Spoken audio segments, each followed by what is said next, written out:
반갑습니다. 저는 아까 소개 들으신 대로 장준우라는 지금 요리하고 글을 쓰는 일을 하고 있는 요리사 겸 칼럼니스트 활동하고 있습니다. 네.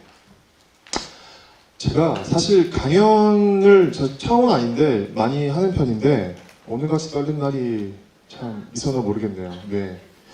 사실 제가 평소에 존경하는 또 박찬현 셰프님하고 또 손재수님 계신 자리에서 제가 강연을 하려고 하니까 떨리는데 조금 실수를 해도 이해해 주실 거죠? 네. 그러면 오늘 제가 사실은 아까 소개해드린 대로 저는 원래 기자 생활을 했었어요. 기자 생활을 하다가 요리를 너무 좋아하고 또 음식 먹는 걸 너무 좋아해서 이탈리아에 가서 요리를 배우다가 요리사로 일을 하던 중에 문득 그런 궁금증이 생겼어요. 왜 이 나라 사람들은 이런 요리를 먹고 우리나라 사람들은 왜 우리나라식 음식을 먹을까라는 것들, 그냥 단지 문화가 달라서일까? 아니면 위치가 달라서일까라는 고민들이 많았고 그래서 너무 궁금해서 개인적으로 제가 사실 기자를 그만둔 게 너무 기사 쓰는 게 너무 싫어서 그만뒀는데 제가 다시 글을 쓰고 있더라고요. 다시 저는 그래서 그런 어떤 단지 음식에 대해서 설명하거나 음식 맛이 이래요? 아니면 그건 그래요라고 말하는 게 아니라 좀 음식 그 너머에 있는 본질 그런 것들이 조금 좀 궁금했어요. 그래서 나름의 답을 이걸 속 시원하게 아무도 말을 안 해주시더라고요. 그래서 그런 것들 답을 찾기 위해서 되게 여정을 많이 하고 있고 불을 켜주시는 게 좋을 것 같아요. 얼굴을 보면서 저도 말씀 한번 드리고 싶어서 그래서 제가 어떤 생각이 제가 갖고 있고 이거가 맞습니다라고 말씀드리는 것보다 제가 어떤 고민을 하고 있는지를 좀 나누면 여러분도 조금 어렴풋하게 알고 있는 그런 음식에 대한 그런 궁금증들이나 혹은 평소에 생각했던 그런 의문들을 조금씩 공유하면서 이해할 수 있을 것 같아서 제가 평소에 하는 생각들을 좀 정리해서 왔습니다. 처음에 이 제목 주제를 받고 멍했어요. 우리는 무엇을 어떻게 먹어왔고 무엇을 어떻게 먹어야 하나 저도 참 궁금해요. 제가 어떤 답을 갖고 있진 않아요. 아까 말씀드린 것처럼 저는 아직 배우고 있는 중이고 많이 탐구하는 과정이라서 뭔가 이건 답입니다라고 하시는 게 아니라서 일단은 여기에 대해서 제가 어떻게 생각하는지 좀 말씀드리려고 해요. 제가 생각보다 나이가 많지 않아요. 여러분 놀랍지만 제가 80년대 태어났어요.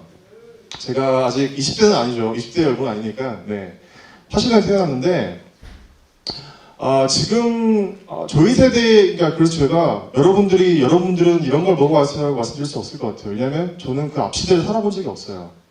저는 풍요의 시대에 태어났어요. 80년대 어떤 시대죠?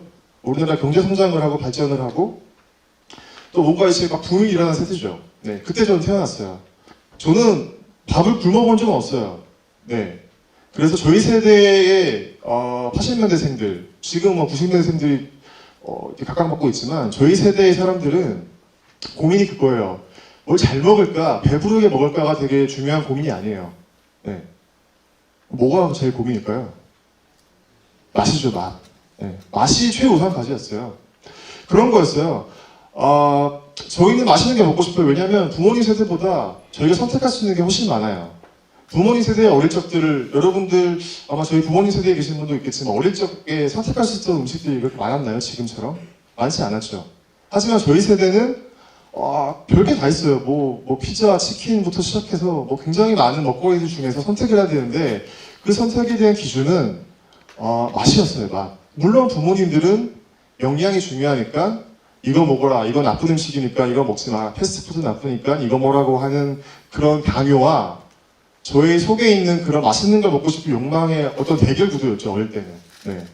그래서 더 우리가 공부하라 그러면 더 하기 싫잖아요. 그런 것처럼 먹지 말라는 거에서 먹지 말라 그러면 더 먹고 싶어지는 게 저는 사람의 본성이라 봐서 이제 그런 세대로 자라났어요.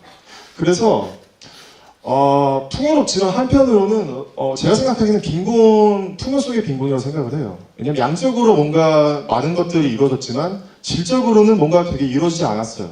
어떤 거냐면 그런 거죠. 맛있는 음식들은 많은데 예전처럼 그런 뭔가 정성을 들인 그런 음식에 대한 가치를 담은 음식들이 많이 좀 사라졌고 양적으로 많이 성장하다 보니까 그 질을 신경 쓸 수도 없으니까 저희는 계속 공허한 음식들 먹어왔던 거죠. 그래서 저는 풍요롭지만 한편으로 밥상은 되게 빈곤했다고 생각을 해요. 네. 그리고 맛에 대한 허기, 갈증. 이게 사실은 굉장히 우리가 인간에게 여러 가지 욕구가 있잖아요. 뭐 안전의 욕구, 뭐 메슬러의 5단계 이론이라는 뭐 그런 서양 교양학자가 한 욕구가 있는데 안전의 욕구, 그런 욕구들이 아직 생각이 안 나네요.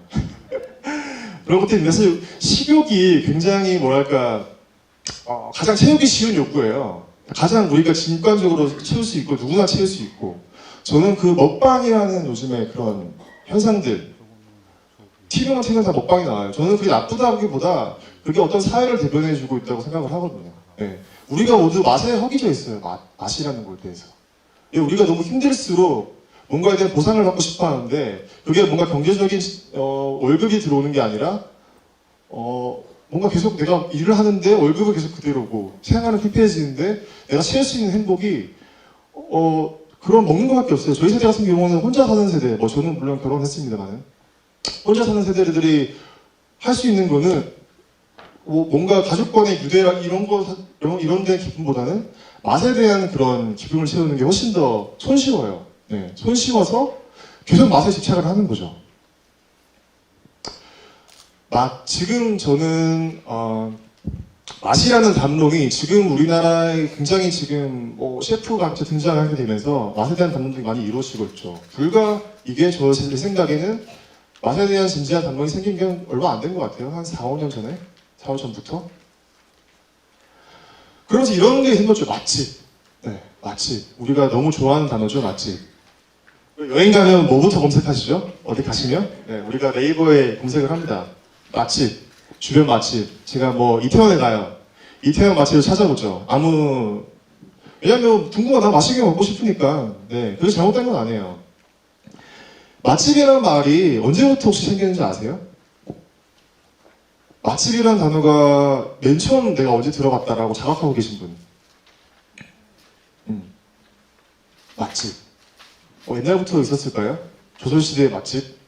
조선시대 국밥 맛집, 비빔밥 맛집 이런 게 있었을까요? 맛집이라는 단어가 제가 검색을 하고 취재를 해본 결과 80년대부터 갑자기 등장해요, 신문에. 그 전에는 없었어요, 맛집이라는 단어가. 왜냐면 순 한글이기도 하고. 그러니까 맛있는 음식을 하는 집인데, 우리가 되게 좋아하죠, 맛집을. 왜냐면 맛있는 집이라고 누가 정해놓은, 인정하는 곳이니까. 누가 누군지 모르겠지만. 80년대 가까워서 어떤 시대라고 했죠? 네, 풍요의 시대였어요. 네. 왜냐하면 그때부터 뭔가 우리가 먹고 살만해진 거예요. 우리가 주머니에 돈 들어오면 제일 먼저 뭘 하죠?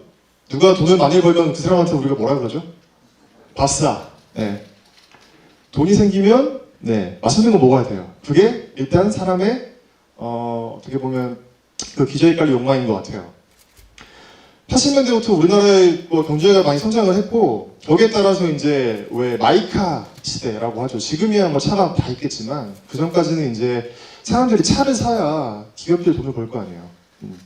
그러니까 그런 광고가 쏟아지고 차를 사게 되고 차가 있으니까 지방에 있던 그런 식당들 관광을 가게 만들기 위한 목적으로 그 신문사에 보면 지방에 숨겨진 맛집이라는 게 등장을 해요. 제가 알기로는 아마 경향신문 쪽이었던 것 같은데 그쪽에서 맛집이라는 말을 쓰기 시작했고 그 이후부터 80년대 후반부터 맛집이라는 말이 신문에 엄청나게 등장을 많이 시작했어요. 네. 그런 거죠. 맛집인데 맛집을 누가 정하는 거죠? 저는 맛집이라는 단어는 정말 굉장히 우리나라에서 사라져야 된다고 생각을 하는데 네. 맛집이라는 거 누가 정했죠? 맛집. 많이 먹어보신 분들이 정한 걸까요? 맛집? 그런 거 많죠. 백종원 씨의 3대 천왕, 부산 3대 통닭집, 5대 통닭, 그런 거 도대체 누가 정한 걸까요? 기자들? 네. 물론 그럴 수도 있죠. 일단은 아까 소개부터 이런 말을 하셨어요. 이게 굉장히 유명한 말이고, 음식 관련 글을 쓴다고 한 사람들이 꼭 한 번 이상은 인용하는 말이에요. 이게 프랑스의 미식가 브리아 사바잉이라는 사람이 한 말이에요. 당신이 무엇을 먹는지 이야기해주면 당신이 어떤 사람인지 얘기해주겠다. 네. 이게 어떤 말이냐면, 이래서 이게 영어로 번역이 와전돼서 지금 이렇게 생각을 해요. 이제 이 말을, 원래는 굉장히 정치적인 말이에요. 무슨 말이냐고 하면, 이 사람은 당대 19세기 그냥 귀족이었어요, 귀족. 거의 귀족은 아니었지만, 거의 은행가이자 이런 자산을 가진 사람이었는데, 이 사람이 보기에는 먹는 거에 따라서 사람들의 지위가 보이는 거예요. 예. 투하거나 먹는 사람은 고상한 사람이고, 여러분 유럽에 가면 비둘기 같은 이런 새요리가 많아요. 혹시 드셔보신 분 있어요? 새도 먹고, 자고새도 먹고, 공작도 먹기도 하는데, 네. 그 새를 먹는 문화가 왜 생겼을까라고 보면, 옛날 그 귀족들이 그렇게 생각했어요. 뭔가 하늘에 있으니까 고상한 거다. 나는 고상한 사람이니까 땅에 있는 음식보다 하늘에 있는 음식을 먹으면 내 머리를 유난히 쓸 수 있고 이런 생각을 했다고 해요. 그렇게 해서 서양에 그런 새를 먹는 문화가 있는 거예요. 우리한테 있는 새를 먹는 문화는 뭐죠? 먹을 게 없어서 빈곤해서 참새를 잡아먹고 이랬던 문화가 있는 건데, 아무튼 그때 당시에 설명해주는 한마디였어요. 정치적인 거죠. 음식이 하나의 정치적인 지표가 될 수 있다 라는 말인데, 이게 조금 와전돼가지고 당신이 무엇을 먹는지에 따라서 당신이 결정된다. 당신이 먹는 게 당신이다. 이렇게 생각해서 마치 이 음식을 먹으면 내 몸에서 뭔가 작용해서 이게 내가 된다는, 이렇게 좀 와전이 된 게 있는데, 사실 그런 의미는 아니었어요. 그래서 맛집이라는 단어도 사실은 저는 곰곰이 한국에 돌아와서, 유학을 갔다 와서 돌아와서 우리나라의 문제점이라고 할까? 뭔가 조금 고질적이 바뀌지 않는 게 뭘까라고 생각을 해보면, 그런 정치적인 함의가 숨어있는 이 맛집이라는 단어를 너무 무위판적으로 사용을 하고 있다는 거죠. 네. 거기 맛집이래 라고 하면 일단 우리 가죠. 가면 어떠세요? 맛집 누가 추천하면 어떠세요? 추천하는데 갔는데 반응은 두 가지죠. 괜찮네. 두 번은 이게 무슨 맛집이야 라고 하죠.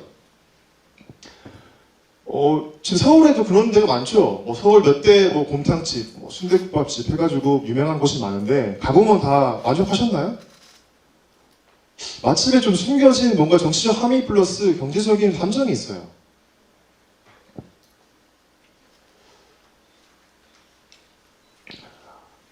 맛집을 왜 갈 것 같아요? 아까 저희 세대는 말씀드렸죠. 맛이 너무 중요한 나머지 이걸 추구하는 세대예요. 맛있는 빵집이 있다고 대전까지 가요. 네. 대전까지 가서 소보로빵을 사 먹는 세대예요. 네. 네. 이제 부모님들도 이제 다 하시죠. 많이 하시죠. 이제 지금 막 웃고 계신 분들은 아마 그런 거 해보셨을 거예요. 네. 굳이 맛집을 찾아다니죠. 네. 맛집에 대해서 뭔가 우리가 좀 재정의할 필요가 있다고 생각을 해요. 첫째, 누가 정했는가에 대한 문제. 네. 아무 근거가 없어요. 제가 돌아와서 어떤 식당에서 잠깐 일했는데, 오픈을 했어요, 새로. 이제 프렌치 레스토랑이었는데, 열자마자 누군가 찾아와서, 광고를 해드리겠습니다. 우리가 블로거들 몇 명을 보유하고 있으니까, 인플루언서들이 있으니까, 돈을 얼마 주시면, 우리가 광고를 해주겠다라고 찾아와요. 사실 우리가 검색창에서, 제가 네이버라는 말을 하고 편집해주세요. 네. 검색창에서 맛집이라고 검색을 하고 나오는 식당들이 정말 맛집일 것 같다는 생각을 하신다면 정말 순수하신 분들이에요. 오늘날 맛집에 대한 그런 광고나 어떤 하나의 산업이 됐어요. 네, 그런 거를 광고해주고, 또 블로거들은 그걸 또 와서 음식을 그냥 먹고 와서 사진 찍고 그냥 가요. 물어보지도 않아요. 그러고 며칠 뒤에 검색을 해보면, 블로그가 저는 오빠랑 어디 왔어요 하고 이렇게 막 이쁘게 사진을 찍어놓고, 예, 너무 맛있어요 하고 맨 끝에 이렇게 달리죠. 지도 찾아가는 데까지 상세하게 친절하게 돼 있죠. 그런 걸 보면서 이런 것들이 하나의 산업이고, 그럼 누구를 믿어야 되나? 우리가 유명한 마카로니스트 분의 말을 들으면 다 제 입맛에 맞을까요? 사람의 입맛이라는 게 다 다른데, 네. 세대가 다르고 입맛도 다르고 사는 환경이 다르면 입맛이 달라요. 그래서 저는 누가 맛집이라고 하면 사실은 잘 인정하지 않아요. 제가 먹어보기 전까지는. 네. 우리가 한국 사람들이 뭔가 조금 안 좋은 점, 한국 사람들이 갖고 있는 뭔가 안 좋은 점이 줄 세우기에 굉장히 익숙하다는 거예요. 줄 세우기. 우리는 뭔가 설렁탕 하면 줄이 짝 있는 줄 알아요. 설렁탕이 전국 최고의 집이 하나 있고 2등, 3등이 있고 뭐 5대까지 있다 이렇게 생각을 하는데 사실 음식이라는 게 저는 그런 게 있는 줄 알았어요. 저도 공부하기 전까지는. 기준이라는 게 음식에 대해서 사실은 그렇게 많지 않거든요. 설렁탕의 표준이 뭘까요? 설렁탕의 표준. 그런 거 누가 정해보셨어요? 제가 재밌는 일화가 있는데 제가 그 남북한 뭐 그런 유튜브 때문에 그 북한 음식 이런 걸 촬영을 갔었어요. 근데 그 강남에 있는 모 냉면집인데 냉면집에 갔어요. 이제 거기는 탈북한 지 이제 거의 한 3년, 4년 되신 이제 어떻게 보면 갓 북한에서 오셔가지고 음식을 하시는 분인데 냉면집을 하셨던 분이에요. 북한에서 실제로 냉면집 우리가 북한 하면 냉면집이 냉면집 유명한 데 어디죠? 옥류관만 있는 줄 알잖아요. 사실 옥류관은 그냥 하나의 돈 많은 사람도 먹고 돈 없는 사람도 먹는 그런 집이라고 하면 또 각종 호텔 지하에 이런 식당들이 많대요. 이렇게 연세를 주고 이제 개인이 하는 식당들이 있는데 굉장히 많다고 해요. 그래서 우리가 평양냉면 하면 우리가 서울 시내에서 먹을 수 있는 그런 슴슴한 맛, 우리가 너무 사랑하죠. 평양냉면은 슴슴한 그 맛. 누군가는 뭐 걸레바물이라고 표현을 하지만, 예. 그런 걸 생각을 하고 우리는 평양에서 가면 우리가 그때 남북한 대화를 하면서 평양에 가서 다 궁금해했잖아요. 정말 평양의 맛은 뭘까라는 것들에 대해서. 그래서 제가 그 새로 연 그 집에 가서 냉면을 먹었는데 재밌는 게 다대기가 나오는 거예요. 다대기. 냉면인데 어떻게 그럴 수가 있나. 저는 고향이 부산이거든요. 혹시 부산이신 분 있어요? 부산에서 무슨 면을 먹죠? 밀면을 먹죠. 밀면이 어떤 거예요? 육수에 다대기를 풀어가지고 매콤하게 먹잖아요. 근데 평양냉면에 어떻게 다대기를 줄 수가 있나? 이런 법이 어딨나? 라고 해서 물어봤어요. 아니 북한에서 이렇게 먹어요? 원래 평양냉면은 슴슴한 막 간을 한지 안 한지도 모르는 그런 맛으로 먹는 거 아니에요? 라고 물어봤는데 이게 지금 북한에서 제일 유행하고 있는 스타일입니다. 라고 하는 거예요. 좋은 머리를 한 대 맞은 기분이었어요. 네. 왜냐면 너무나 당연하게 평양냉면이 이런 맛이야라고 우리끼리 막 싸우잖아요. 네, 남한 사람들끼리 싸워요. 이게 진짜 평양의 맛이 아니야. 원래 동치미 국물이야. 아니면 뭐 원래 이 꽁육수를 써야 돼. 막 싸우는데 정작 평양에서는 그냥 맛있는 음식으로 계속 바뀌고 있는 거죠. 평양이라는 곳에서도. 그러니까 우리가 그런 맛에 대해서 기준이라고 하는 것들을 어떻게 설명을 해야 되나. 물론 그런 건 있죠. 냉면이라고 하는 거에 대한 어떤 문법이 있겠지만 세부적인 맛의 그런 걸 잡아주는 건 요리사의 어떤 재량일 수도 있고 그 집만의 철학일 수 있는 거예요. 네. 그러니까 우리가 거기에 너무 기준에 뭔가 맞다고 1등, 여기가 1등이야. 내 생각에는 전부 다 우리는 다 음식에 대해서 한마디 하실 수 있어요. 네. 유독 음식에 대해서는.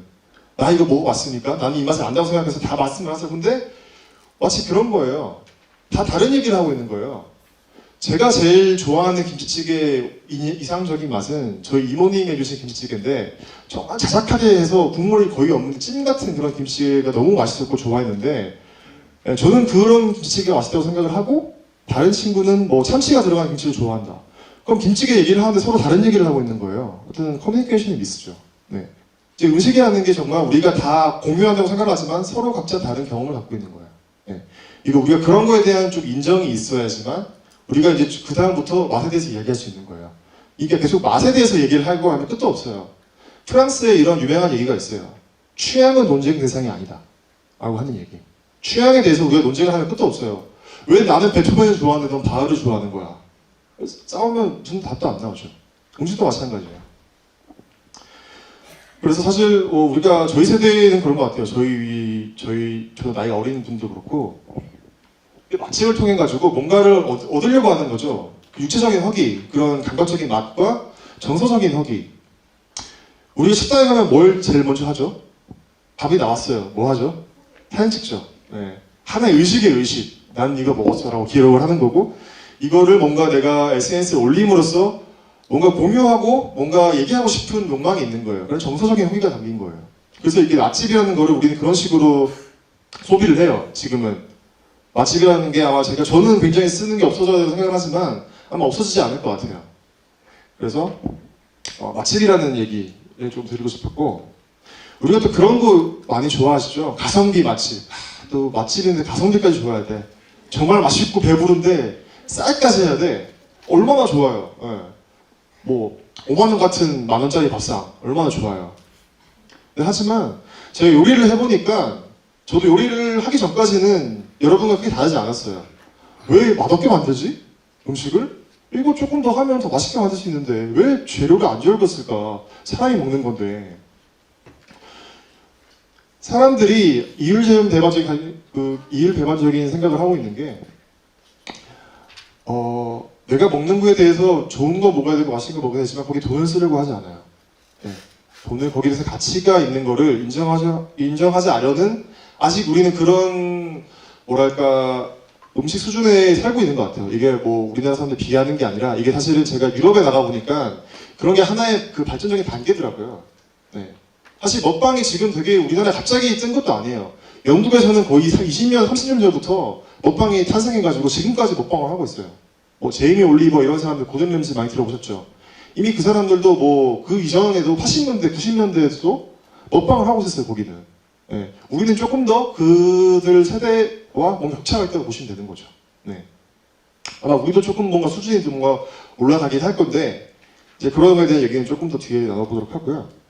그래서 가성비를 추구해야 되면 어떤 함정에 빠지냐면 식당 입장에서 가성비를 올리려면 어떻게 해야 되죠? 뭔가 하나를 음식값을 못 올려요. 아까 사람들이 돈을 안 쓴다고 그랬죠. 밥값을 10,000원 이상 올리면 안 돼요. 네. 사람들이 거부를 해요. 그러면 어떻게 해야 되죠? 방법이 여러 가지가 있어요. 첫째, 재료를 싼 거 쓴다. 네. 재료를 싼 거 쓰면 어떻게 되죠? 맛이 좀 덜 나죠. 맛이 덜 나면 뭘로 채워야 되죠? 여러 가지 뭐 조미료를 쓰겠죠. 뭐 저는 그게 나쁘다고 생각하지 않아요. 네. 두 번째, 그게 안 되면 나는 음식에서 탓할 수 없어. 음식은 좋은 거 써야 돼. 그럼 이제 뭘 갈아 넣어야 되죠? 요리사들이 하는 쓰는 표현이 있어요. 뭘 갈아 넣는다고 해요. 요리사의 노동력. 네. 사장님 제가 요리를 해요. 제가 돈을 좀 더 못 벌더라도 손해보지 않고 팔거나 아니면 노동력을 써야 되는데 비싸니까 뭐 외국인 노동자분 저렴한 분을 쓴다든지 이런 식으로 노동력에 대한 뭔가가 가치를 뭔가 빼어내야 이 값이 나오는 거예요. 네. 그러면 소비자들은 좋아요. 너무 싸고 맛있는데 어떻게 이 가격을 받아요? 라고 말씀하시죠. 네. 정말 감사한 일인 거예요. 네. 요리사들은 항상 힘들어요. 요즘에 셰프가 굉장히 각광받고 있고 뭔가 멋있는 직업이라고 생각을 하지만 우리나라 그런 고급 요리 셰프들이 하는 고급 요리집 가면 손님이 없어요. 텅텅 비었어요. 네. 아마 가보시면 아실 거예요. 파인다이닝 업계 굉장히 어렵고 또 더군다나 그런 중급 요리를 하는 식당들, 네. 적당한 가격에 적당한 음식 파는 식당도 힘들어요. 그래서 사람들이 싼 걸 찾게 되는 게 그게 나쁜 건 아니라고 보거든요. 물론 우리가 아껴야 좋은 건데 너무 싼 것만 찾게 돼버리면 이런 수단에 빠질 수 있다는 거죠. 우리가 뭔가 식재료나 음식에 대한 가치에 대해서 제대로 된 대가를 주는 것들 그런 것들에서 우리가 좀 생각을 해봐야 된다는 것들을 조금 말씀드리고 싶어서 네, 준비를 했습니다. 그래서 결국은 소외가 일어나는 거예요. 만드는 사람도 소외가 일어나고 식재료 만드는 생산자들도 같이 뭔가 다 열심히 일을 하고 요리사도 일도 열심히 하고 생산자도 열심히 일을 하는데 다 가난하고 힘들어요. 우리 유기농 좋아하시죠? 유기농을 하시다가 정말 너무 힘들어서 극단적인 선택을 하셔서 돌아가시는 분도 많이 계시고요. 실제로 우리가 유기농 제품에 대해서 너무 비싸다고 사실은 뭐 우리 가족을 위해서 사게 되겠지만 비싸니까 뭐 사지 않고 이런 것들에 대한 문제점들 좀 고민을 해봐야 된다고 생각을 합니다. 결국 그래서 저는 뭔가 해답이 있다기보다 우리가 어떤 태도로 뭔가 음식이라는 걸 바라봐야 될까라는 생각을 조금 더 같이 나눴으면 좋겠어요. 네. 요즘에 그런 거 많이 유행이죠. 뭐 이번 강연도 그렇지만 음식 인문학 뭔가 있어 보이죠. 음식도 좋아하는데 인문학이라니. 인문학하면 뭔가 있어 보이는데 음식 내가 좋아하는 음식 인문학이라고 하면 우리가 보통 그렇게 생각을 해요. 결국 저는 인문학이라는 게 뭔가에 대한 질문 그런 것들을 조금 더 여러분과 나눠보고 싶은데 인문학이 뭐죠? 인문학? 문사철이라고 하죠. 인문학이 뭐 단지 그것뿐인가요? 단지 그거를 공부하는 게 인문학일까요? 뭐 헤겔을 공부하고 마르크스를 공부하고 우리가 역사를 공부하고 공부를 하죠. 우리가 인문학을 우리가 공부를 왜 하는 걸까요? 결국은 그런 것들을 통해서 우리가 어디 서 있는지 아는 거예요. 역사를 왜 배우죠? 과거에 어떤 일이 일어났는지 아는 거죠. 그런 것들이 통해서 우리가 지금 있게 된 게 어떻게 되어 있느냐를 그런 인문학을 통해서 우리가 발견할 수 있는 거예요. 네. 그런 것들이고 결국은 그런 거 공부를 왜 하냐?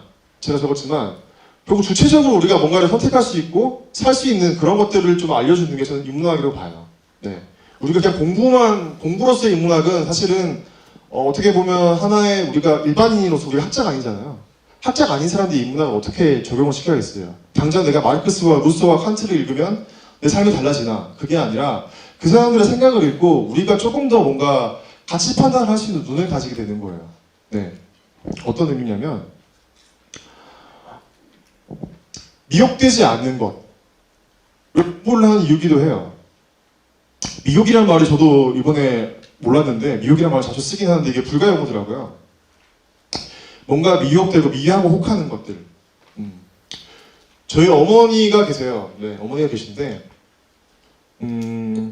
일단 그 일반적인 그냥 삶을 사셨고 또 정말 일반적인 분이시죠. 항상 저랑 싸워요. 계속 홈쇼핑에서 뭘 사세요.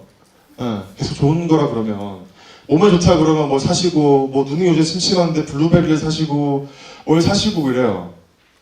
저는 맛집이나 그런 먹방이 나쁜 게 아니라 그 이면에 있는 것들을 봐야죠. 그런 게 왜 일어날까라는 것들. 왜 TV에서 계속 건강 얘기를 많이 하죠? 지금 아마 여기 계신 분들 중에 절반 이상은 다 건강이 다 주요한 관심사실 거예요. 네, 물론 저도 그렇고 계속 뭐가 방송에서 그러죠. 약사들 나와서 의사들 나와서 이 음식을 먹으면 어디 좋고요. 뭐 어떤 성분이 있어가지고 뭐 몸 좋습니다. 겨울철은 이거 드세요. 여름철에 이거 드세요. 결국은 뭔가 하나의 커다란 광고 시스템이에요. 네, 우리 사회가 돌아가게 하는 자본주의가 돌아가게 하는 그 원동력은 광고예요. 광고. 근데 하지만 우리는 이걸 정보로 알죠. 아까 제가 인문학을 얘기하고 공부를 왜 말씀드렸냐면 그런 공부를 하게 되면 사실 그런 것들을 가리는 눈이 생겨요. 거기서 하는 말들이 얼마나 말도 안 되는지 보이는 눈이 생기는 거죠. 우리 블루베리가 눈에 좋다고 하잖아요. 블루베리 많이 드셨죠? 눈이 나빠서 블루베리 내가 사 먹었다 하시는 분 있어요 혹시? 부끄러워하지 말고 드세요. 부끄러운 일 아닙니다. 네. 왠지 먹으면 눈 좋아질 것 같고 그렇잖아요. 하지만 그 블루베리라는 그런 성분 중에 눈이 좋게 해주는 성분이 없진 않아요. 정말 있긴 있어요. 진짜 조금. 근데 이거를 정말로 우리 눈 먹어서 눈에 좋아질 정도로 우리가 한 번에 1회 분량 복양을 하려면 얼마나 먹어야 되는지 아세요? 한 트럭을 먹어도 모자라요. 네.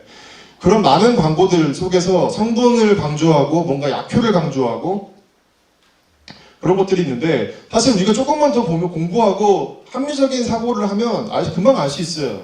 네. 어떤 의사분이 이렇게 얘기했어요. 그 와인 예전에 뭐 지중해 국가 프랑스 사람들이 기름진 것도 많이 먹고 하는데 뭐 장수하는 비결이 뭘까 찾아봤는데 와인에 이런 항산화 성분이 있어가지고 이 사람들이 장수를 한다. 그래가지고 와인이 굉장히 와인의 효능 해가지고 우리 많죠. 뭐 하면 항상 효능을 강조하잖아요. 그런 걸 해가지고 했는데 어떤 사람이 여기에 대해 의문을 가지고 연구를 해보니까 정말 그게 결정적인 이유가 아니라는 거죠. 그 와인에 항산화 성분이 들어있긴 있어요. 아까 말씀드린 것처럼. 있는데 그러면 한 끼 식사에 그거를 내가 항산화 성분을 유의미하게 뭔가 몸에서 받아들이려면 얼마를 마셔야 되냐? 네, 거의 수십 병을 먹어도 그게 안 된다고 해요. 네. 한 번에 수십 병 먹으면 내 몸이 좋아지는 게 아니라 어떻게 되겠어요? 술에 취해서 힘들어 죽겠죠. 그런 식으로 그런 것들에 대해서 좀 보는 눈이 필요해요. 우리가 정보에 대해서 뭔가 합리적인 의심을 가지고 이걸 맞나 안 맞나 우리가 분석을 하지 않겠지만 전문가가 아니니까요. 왜냐면 먹고 살기 힘든데 사실은 그걸 다 언제 공부하고 있겠냐 반문할 수 있겠지만 저는 그런 거에 대한 성찰이 필요하다고 생각을 해요. 우리가 TV에 보는 것들 너무 그대로 믿게 돼버리면 결국 그들이 원하는 거는 우리가 돈을 쓰게 만드는 거예요. 돈을 쓰게 만들고 우리가 얻는 건 뭐죠? 그 계속 냉장고에 쌓인 블루베리와 뭔가 몸에 좋지 않은 아보카도들 뭐 이런 것들이 막 능력을 쌓이겠죠. 그래서 결국은 미디어가 우리에게 욕망을 강요하는 거예요. 네, 강요된 욕망이라는 것들. 저는 어릴 때 어머니가 이러셨어요. 저 어머니를 사랑합니다. 저 어머니를 막 이렇게 막 그렇게 하는 거 아니니까요. 오해하지 마시고. 어머니가 그래요. 너는 법관이 돼야 돼. 라고 어릴 때 하셨어요. 어릴 때 너 과연 변호사나 판사가 돼야 돼. 라고 말씀하셨는데, 제가 초등학교 때 장래희망을 적어놓으면 항상 변호사, 판사였어요. 왜냐면 엄마의 욕망이잖아요. 사실은 제 욕망이 아니잖아요. 네, 엄마가 원하는 거가 제 욕망인 줄 알고 그렇게 쓴 거예요. 근데 조금 머리가 차고 공부를 해보니까 뭐죠? 아, 나는 가망성이 없구나. 도저히 나는 엄마의 욕망대로 하기에는 내가 너무 부족하구나 라고 깨닫죠. 그래서 막 자에 대한 고민을 하죠. 내가 이제 뭘 하고 살아야 될까라는 고민들을 해서 지금도 하고 있지만, 아무튼 그런 게 필요하거든요. 이 욕망이 내 욕망인지. 우리가 먹방을 보잖아요. 먹방 보면 무슨 생각 드세요? 아, 저거 먹고 싶다. 방송에서 뭐 이렇게 뚱뚱한 분들이 나와가지고 막 먹으시죠. 그럼 저게 먹고 싶어요. 그래서 막 검색해서 찾아보죠. 주변에 뭐 그 집이 뭐가 있는지에 대한. 그 내용, 처음부터 내 욕망이었을까요? 네. 몸이 원하니까 내 욕망이야 라고 하겠지만, 사실은 그런 것들이 미디어를 통해 가지고 우리가 굉장히 미혹된 소비를 하게 되는, 네, 그런 부분이 있다는 거죠. 그래서 네, 무엇을 어떻게 모아야 되냐, 정말 저도 궁금합니다. 네. 그러니까 공부 얘기는 제가 드렸고, 공부를 해야 돼요. 우리가 피곤하지만. 네. 그래서 저는 저 같은 사람들이, 저는 저에 대한 사명이라고 생각을 해요. 저는 물론 요리를 하기 위해서 그 유학을 갔고 또 돌아와서 음식에 대한 글을 쓰면서 하겠지만, 여러분들이 뭔가 공부하기 힘들고 어려운 부분들을 제가 대신 공부해서 제대로 된 정보를 알려드리려고 하는 사람이라서 뭐 저는 그게 저의 사명이라고 생각을 하고, 일단 뭐 제가 얘기한다고 다 맞는 말일까요? 저도 사람인지라 제가 아는 부분만 설명드릴 수 있는 거예요. 네. 그러니까 제가 하는 말이 허튼 말인지 아니면 맞는 말인지에 대한 판단을 할 수 있는 눈은 결국은 우리한테 있다는 거죠. 본인들한테. 네. 그러게 하기 위해서는 공부가 필요하고 또 그걸 통해서 시비를 가할 수 있는 눈은 필요하다. 그렇게 되면 무엇이 광고고 무엇이 강요된 욕망이고 무엇이 내가 원하는 건지에 대한 자각이 생긴다는 거예요.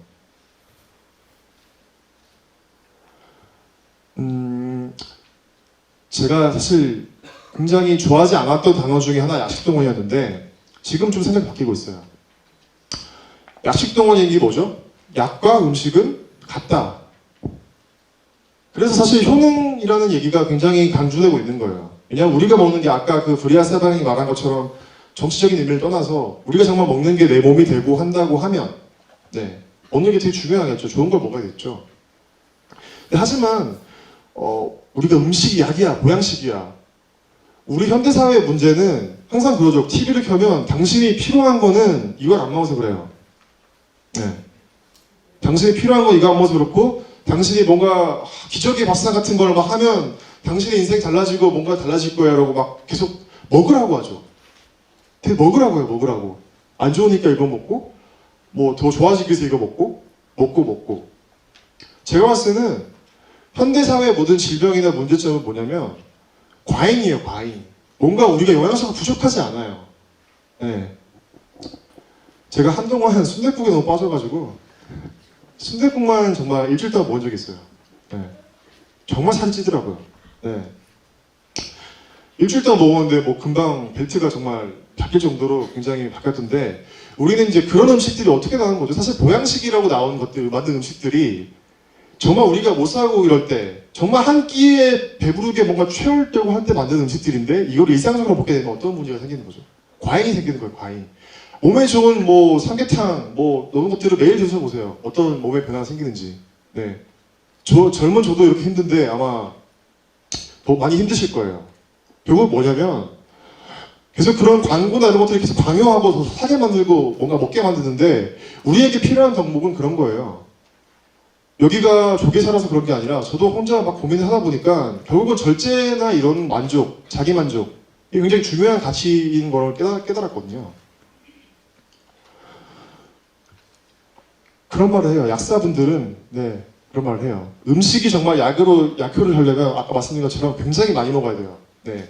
그러니까 뭔가 내가 몸에 즉각적인 반응을 원하면 음식보다는 약을 먹는 게 훨씬 더 효과가 커요. 네. 하지만 우리 음식이라는 게 뭐죠? 하루에 꼬박 2끼, 3끼를 먹어야 되는 거잖아요.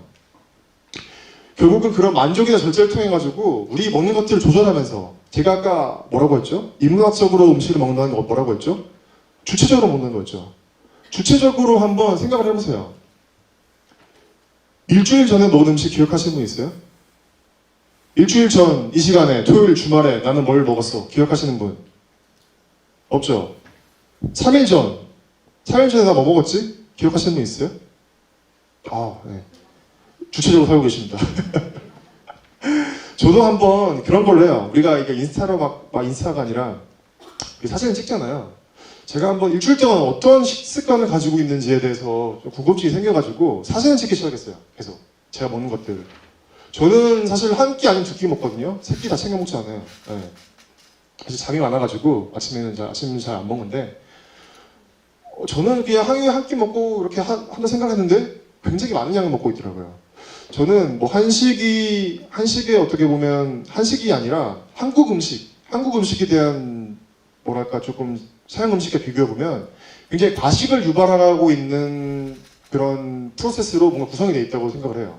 왜냐면 밥이 있고 반찬들이 있는데 계속 밥을 많이 먹을 수 있도록 반찬들이 되게 맛있는 게 많잖아요.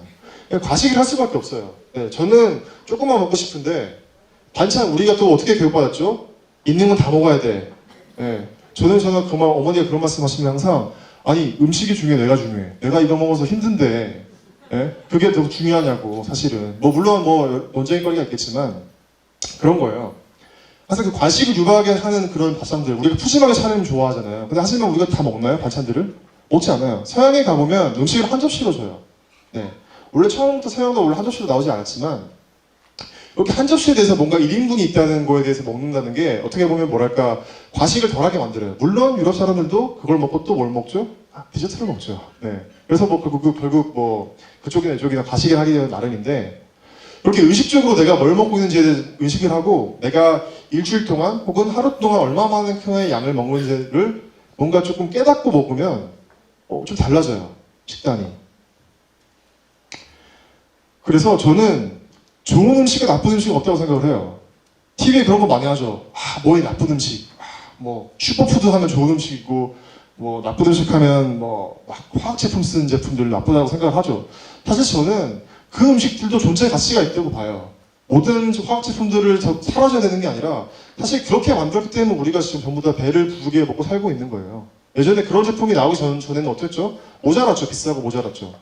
대량 생산이 가지는 의미는 모두를 배부르게 하는 데 의미가 있어요. 그게 꼭 나빴다는 게 아니라 이제 대량 생산해서 배가 불러졌으면 이제 우리는 뭐 하려 해죠? 양이 아니라 가치를 찾아서 소비를 해야 되는 거죠. 네. 그래서 지금 뭐 간장이나 된장이나 되게 많이 건강한 음식을 뭐 많이 찾게 되잖아요. 정말 제대로 만든 간장, 제대로 만든 된장. 그런 것도 찾아 드시는 분, 만드시는 분도 많고. 꼭 화학 제품이니까 뭐 안 돼. 이건 뭐 사람마다 다르겠지만 저는 그렇게 생각을 해요. 좋고 나쁨은 사물에 있지 않거든요. 그걸 쓰는 사람한테 달린 거죠. 저한테 칼이 있어요. 이 칼을 가지고 사람을 찌르면 칼은 나쁜 칼이죠. 하지만 이 칼로 음식을 만들면 좋은 칼이에요. 칼 자체는 가치 중립적인 거예요. 저는 음식도 마찬가지로 봐요.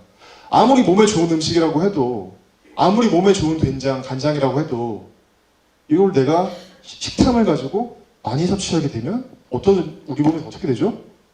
나쁘게 돼요. 아무리 몸에 좋은 삼계탕을 뭐 많이 먹고 무슨 뭐 자라탕도 먹고 무슨 이런 것도 먹어도 이걸 많이 먹고 과식하게 되면 결국 이게 나쁜 음식이 되는 거예요. 저는 음식 재료를 가지고 또는 뭔가 하나의 음식을 가지고 좋다 나쁘다고 말할 수 없다라고 보는 게 제 관점이에요. 그래서 그렇게 생각을 해요. 계속 뭐 말씀드리는 거지만 우리는 그 음식이 가진 가치를 이해를 해야 돼요. 아까 제가 간장 얘기도 했지만 아까 왜냐면 저 선재 스님하고 아까 좀 잠깐 앞전에 말씀 나눴는데 그럼 간장 요즘에 뭐 3분의 간장이라고 굉장히 뭐 먹지 말자 운동도 하고 하는데 그거는 그거대로 있는 거예요. 그거대로 있는 거고 정말 좋은 재료를 내가 공부해서 찾고 또 그거에 대해서 가치를 인정하고 소비를 하면 사실 그거는 된 거예요. 다른 사람들은 사실은 뭐 먹지 말자고 할 필요는 저는 없다고 생각을 하는데 어떤 이 음식이 어떻게 만들어졌는지에 대한 아까 요즘에 그런 것들 뭐 많이 보실 거예요. 하도 다 자기들이 좋다고 해요. 농부들은 자기들이 만든 음식을 다 애정이 있고 다 열정이 있어요. 네. 그거에 대해서 이 농부의 음식은 별로야? 이 농부의 음식은 맞는 거라고 우리가 할 수 있나요? 다 농부의 피와 땀이고 살인데 하지만 우리가 조금 더 관심을 가지고 공부를 하고 주체적으로 볼 수 있는 그런 태도로 음식을 바라보게 되면 보기 시작해요. 네. 우리가 뭐 직접 빵에 가서 뭐 이렇게 볼 수는 없겠지만 일일이 어떤 광고성 멘트가 어떤 건지 이런 것들이 보여서 사실 미혹된 거를 거리면서 볼 수 있는 눈이 생기는 거죠. 그래서 제가 굉장히 깨달음을 얻었어요, 최근에. 거의 제 인생에서 깨달음인데 제가 최근에 런던에 갔다 왔거든요. 제가 유럽을 많이 다니긴 하지만 런던 이번에 처음 가봤어요. 영국 음식 하면 굉장히 맛없다고 굉장히 많이 알려져 있거든요. 네. 저는 사실 가기 전까지 믿지 않았어요. 아니 거기가 사람 사는 곳인데 아무리 그래도 맛이 없게 할까? 뭐 그런 말이 돼? 라고 하고 딱 영국에 갔는데 정말로 제가 깨달은 그거였어요. 꼭 음식에 맛이 있어야 되나? 라는 깨달음? 사실 이게 농담이 아니라 정말로 저는 항상 음식의 가치는 맛이라고 보거든요. 네? 정말 좋은 재료로 나온 게 맛있으니까 더 가치 있다 이런 생각을 하기 때문에 제 또래는 맛이 지상 과제예요. 음식이 맛있으면 좋은 음식이고 맛없으면 나쁜 음식이에요. 몸보다는 저희 세대는. 하지만 그 사람들은 뭔가 뭐랄까 음식을 일부러 이렇게 맛을 없게 만든다고 생각할 정도로 우리가 느끼기에 굉장히 뭔가 모자라요. 감칠맛도 부족하고 뭔가 간도 부족한데 이 사람들은 불편 없이 먹어요. 그냥. 네. 이게 뭐냐면 이 사람들이 뭐 이상한 입맛을 가지고 이상한 사람들이라서기보다 제가 느끼고 이해한 건 그거예요. 이 사람들이 식탐이 이 사람들 인생에서 중요한 게 아니구나 라는 그런 깨달음이었어요. 우리는 지금 모든가 맛에 대한 담론에 가득 차서 맛에 대해서 이해하고 있지만 그 사람들은 이미 맛은 크게 중요하지 않은 거예요. 음식으로서 얻는 기쁨보다 음식은 그냥 배만 부르면 돼 라는 그런 마인드고 사실 여기에 대해서는 굉장히 많은 이유가 있는데 그런 청교도적인 그런 가치관? 네. 예전에 카톨릭의 그 종교 개혁을 통해 가지고 청교도 쪽 영국과 미국 영미권들은 다 그런 사고방식이거든요. 뭔가 음식에 대해서 쾌락을 느끼는 거에 뭔가 불쾌함을 느낀 이상하죠. 우리 말이 안 되죠. 네, 음식에 대해서 쾌감을 느껴야 되는데 하지만 그러는 거예요. 음식에 우리가 쾌감을 꼭 느껴야 되나? 라는 질문들. 정말 저한테는 거의 그 오니어 스님의 그 해골물과 같은 거 깨달음을 얻었어요. 네. 그래서 제가 강연을 하면서 좀 불교 관련 책을 찾아보다가 저한테 딱 그 와닿는 말이 딱 보이더라고요. 이게 숫다니 빠따라는 그 경전에 나오는 말인데 감각적 쾌락을 원하는 사람이 그걸 이루면 기쁘죠. 맛있는 거 먹으면 우리가 또 기쁘죠. 그러니까 다음에 또 기쁨을 더 얻으려고 해요. 네. 근데 거기서 기쁨을 얻지 못하면 어떻게 되죠? 괴롭죠. 그러니까 계속 맛있는 것만 찾게 되고 거기에 대해서 뭔가 집착하게 되고 뭔가 우리 거기에 사고방식이 흘러가는 거예요. 네. 제가 어디 강연 가면 맛에 대해서 얘기하면서 제가 깨달은 그거였어요. 저도 처음에 맛에 홀려서 뭔가 맛을 찾으러 떠났지만 더 맛있는 음식을 찾기 위해 떠났지만 결국은 음식 맛의 가치는 접시 위에 있는 게 아니더라고요. 아무리 맛있는 음식도 제가 기분이 안 좋고 정말 싫은 사람과 같이 먹으면 아무 맛도 안 나요. 제가 몸이 안 좋고 하면. 하지만 그렇게 맛있지 않은 음식이라도 그냥 평범하게 그냥 조리된 음식이라도 이게 화학 제품을 많이 넣었던 제품이라고 하더라도 내가 어떤 마음가짐으로 먹느냐에 따라서 이 음식은 정말 맛있는 음식이 될 수 있어요. 네, 누구가 먹는지에 따라서 또 내가 어떤 마음으로 먹는지에 따라서. 네. 그래서 결국은 정말 어떻게 보면 저는 개인적으로 신기해요. 제가 이런 가치에 대해서 뭔가 이게 정말 좀 제가 뭔가 깨달은 가치로 생각을 했는데 마침 강연 자리가 이런 곳이라서 저는 굉장히 뭔가 제 인생에 이게 방향성이 있었나 라는 생각이 들고 그래서 제가 드리고 싶은 말씀은 이런 것들을 조금 의식을 하면서 우리가 지체적으로 먹자. 그리고 음식을 그냥 음식으로만 서로만 소비하는 게 아니라 뭔가 하나의 공부할 대상으로 보고 조금 우리가 진지하게 바라보자 라는 말씀을 좀 이렇게 거창하게 말씀을 드렸고요. 그래서 앞으로 음식을 먹을 때 탐하는 것이 아니라 가치를 이해하려고 하는 마음. 저는 식당 가면 맛있어 없으면 판단하지 않아요. 많은 분들이 제가 막 마카롱을 쓰고 유럽에 가서 막 이런 거 한다고 해서 그러면 맛있는 집이 뭐예요? 그 집 맛있어요? 라고 많이 물어보는데 저는 맛에 대해서 얘기하지 않아요. 아까 제가 뭐라고 그랬죠? 취향은 논쟁의 대상이 아니라서 물론 제 기준의 맛이라는 건 있죠. 제가 생각하는 맛이라는 건 있는데 제가 공부하면 할수록 이게 저만의 아집인 거예요. 저만의 경험이고 사람의 그런 어떤 태도는 자기가 경험한 걸 통해 이상으로는 사실은 생각하지 못하거든요. 네. 런던 가기 전까지 저는 그렇게 삶을 사는 사람들이 있는지 몰랐어요. 하지만 저한테는 이제 그렇게 사는 삶의 방식에 사는 사람도 있다는 걸 깨달았고, 그래서 결국은 우리가 음식에 대해서는 그런 탐식하지 말고 절제하고 항상 감사하는 마음으로 먹자라는 마음을 가지면 세상에 어떤 음식이 맛이 없지 않고 감사하지 않은 음식이 있을까라는 생각을 제가 했다고 공유 드리고 싶었던 말씀이었습니다.